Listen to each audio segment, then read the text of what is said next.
सैयद अली खामनई के शजर नस्ब आखिरी पैगंबर हजरत मोहम्मद मुस्तफ़ा सल्लल्लाहु अलैहि वसल्लम से जाकर मिलता है। खुद खामनई खानदान और ईरानी हुकूमत की सरकारी दस्तावेजात के दावों के मुताबिक सैयद अली खामनई नबी करीम सल्लल्लाहु अलैहि वसल्लम की नस्ल से है।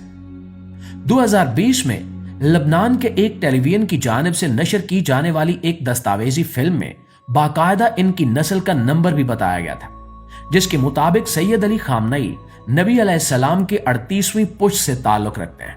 नाज़रीन, अब अगर हम ईरानी रहनुमा सैयद अली खामनई के शजरे को शुरू से समझने की कोशिश करें तो सबसे पहले ये बुनियादी बात जान लेना जरूरी है कि आज के दौर में आखिरी पैगंबर हजरत मोहम्मद मुस्तफ़ा सल्लल्लाहु अलैहि वसल्लम की जितनी भी औलादें इस दुनिया में पाई जाती हैं वो सारी की सारी इनकी एक बेटी के जरिए से हैं, ना कि इनके किसी बेटे के जरिए से।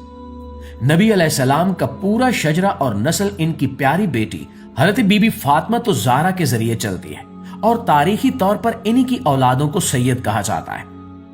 हजरत बीबी फातिमा की 5 औलादें थीं। दोस्तों, इन 5 औलादों में से जो 2 सबसे अहम हस्तियां साबित हुई वो हजरत इमाम हसन और हजरत इमाम हुसैन थे, क्योंकि इन्हीं के जरिए हजरत अली और हजरत फातिमा का शजरा मजीद आगे बढ़ा। दूसरे अल्फाज में हम ये कह सकते हैं कि खुद आखिरी पैगंबर का शजरा इन्हीं दोनों भाइयों के जरिए चलता है। इसीलिए दुनिया में जितने भी लोग अपना ताल्लुक हजरत इमाम हसन की नस्ल से जोड़ते हैं उन्हें हसनी सैयद कहा जाता है, जबकि जो लोग अपना शजरा हजरत इमाम हुसैन से जोड़ते हैं उन्हें हुसैनी सैयद पुकारा जाता है।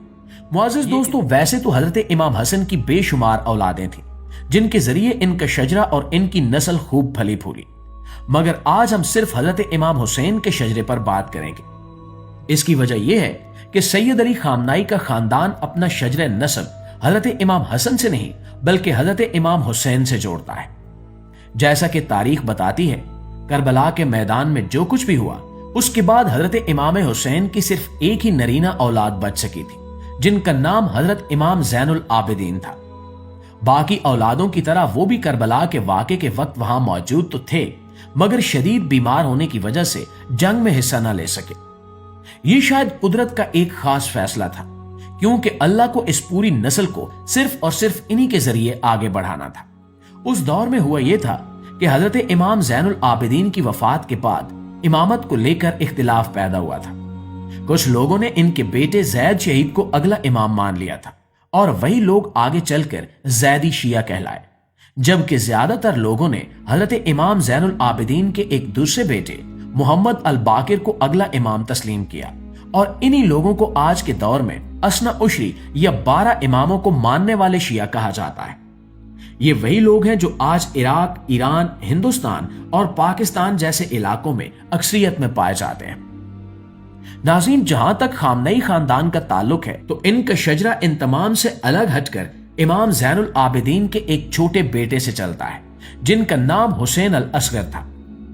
तारीखी किताबों के मुताबिक हुसैन अल असगर के तकरीबन 5 बेटे थे। इन 5 में से जिस खास बेटे से आज खामनई खानदान अपना शजरा जोड़ता है उसका नाम हसन अल अफ्तस था।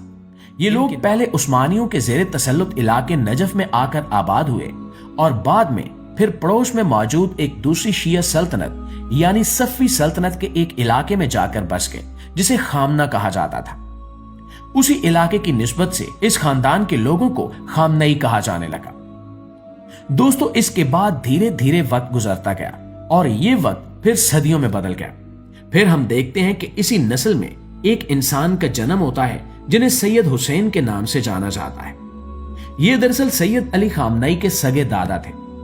इन्होंने सल्तनत उस्मानिया के आखिरी असर रसूख वाले और ताकतवर हुक्मरान सुल्तान अब्दुल हमीद का दौर देखा था। सैयद अली खामनई ने अपनी बुनियादी तालीम मशहद और नजफ जैसे इलाकों से हासिल की और बाद में कुम के इलाके में रहने लगे। वहीं पर इनका राब्ता रूहुल्लाह खमीनी से हुआ, जिन्होंने 1989 के इनकलाब की क़यादत की थी और जिन्हें मौजूदा ईरान का बानी माना जाता है। चूंकि अली खामनई उन चंद लोगों में से एक थे जिन्होंने उस इनकलाब में सबसे अहम किरदार अदा किया था, इसलिए रूहुल्लाह खमीनी की वफात के बाद इन्हें ईरान का दूसरा आला रहनुमा चुन लिया गया और तब से लेकर अब तक यानी गुज़श्ता 36-37 साल से वो मुसलसल इसी मनसब पर विराजमान है। वो ईरान इराक जंग में भी हिस्सा ले चुके हैं اور اس کے علاوہ وہ ملکی سلامتی اور خفیہ اداروں سے جڑے کئی اہم اور حساس کاموں میں بھی پیش رہے ہیں۔